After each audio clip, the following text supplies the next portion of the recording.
તો તમે કીધું ચલો ઠીક છે, તો તમને એટલું યાદ આવ્યું કે ભાઈ નીતિ આયોગનું એક્સપોર્ટ પ્રિપેરનેસ ઇન્ડેક્સ શું છે, તો તમને આટલા તથ્યો ખબર હોવા જોઈએ. કેટલામું સંસ્કરણ? ચોથું. ટોપ રાજ્ય કોણ રહ્યું? તો ભાઈ ટોપ મોટા રાજ્યોમાં મહારાષ્ટ્ર ટોચ પર રહ્યું, નાના રાજ્યમાં ઉત્તરાખંડ, કેન્દ્ર શાસિત પ્રદેશમાં જો વાત કરી દીવ દાદર નગર હવેલી ટોચ પર રહ્યું. જીવનમાં જો નીતિ આયોગથી કોઈ બી સવાલ પૂછી લે છે ને જો તમારી પરીક્ષામાં દેખાય છે વર્તમાનથી, તો અહીં તમામ એ સવાલની ચર્ચા કરી. જેમ કે એક સવાલ હતો કે સર નીતિ આયોગના મહિલા ઉદ્યોગ સાહસિકતા ચેપ્ટરમાં જોડાવનાર પ્રથમ રાજ્ય કયું છે? તો નીતિ આયોગના મહિલા ઉદ્યોગ સાહસિકતા ચેપ્ટરમાં જોડાવનાર પ્રથમ રાજ્ય પૂછે તો તમે કહેશો ભાઈ એમનું નામ છે તેલંગાણા. અચ્છા ઠીક છે સર.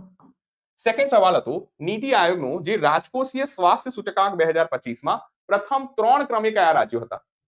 તો પહેલા 3 ક્રમે કયા રાજ્યો હતા? તો તમે કહેશો સર ઓડિશા, છત્તીસગઢ એન્ડ ગોવા. તો એક્સપોર્ટ પ્રિપેરનેસ ઇન્ડેક્સ કનેક્ટ કરો છો તો રાજકોષીય સ્વાસ્થ્ય સૂચકાંક બી જરૂર યાદ આવવું જોઈએ. એમ્સ ના આધુનિકરણ માટે કોની અધ્યક્ષતામાં સમિતિની રચના કરવામાં આવી છે? તો તમે કહેશો કે કોની અધ્યક્ષતામાં? એમ્સ ના આધુનિકરણ માટે નીતિ આયોગે તો વીકે પોલ સાહેબની અધ્યક્ષતામાં. ઓકે.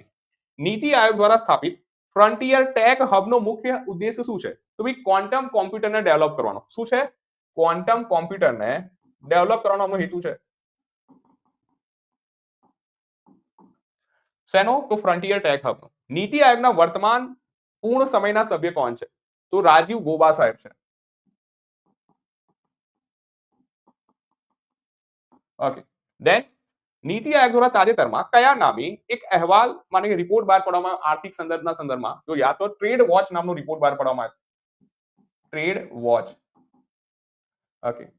નીતિ આયોગ મુજબ ભારત કયા દેશને પાછળ છોડી વિશ્વની ચોથી સૌથી મોટી અર્થવ્યવસ્થા બન્યું છે? તો કોને પાછળ છોડ્યું છે ભારતે? તો ભારતે પાછળ છોડ્યું છે જાપાન. ઓકે. ઉત્તર પૂર્વ ક્ષેત્ર સસ્ટેનેબલ ડેવલપમેન્ટ ગોલ ઇન્ડેક્સ 2023-24 માં કયો જિલ્લો ટોચના સ્થાને છે? તો જે મિઝોરમનું હથ હનિયાલ જિલ્લો છે એ ટોચ પર છે. મિઝોરમ નું હથ હનિયાલ જે જિલ્લો છે એ ટોચ પર છે. તો તમે કીધું ચલો ઠીક છે.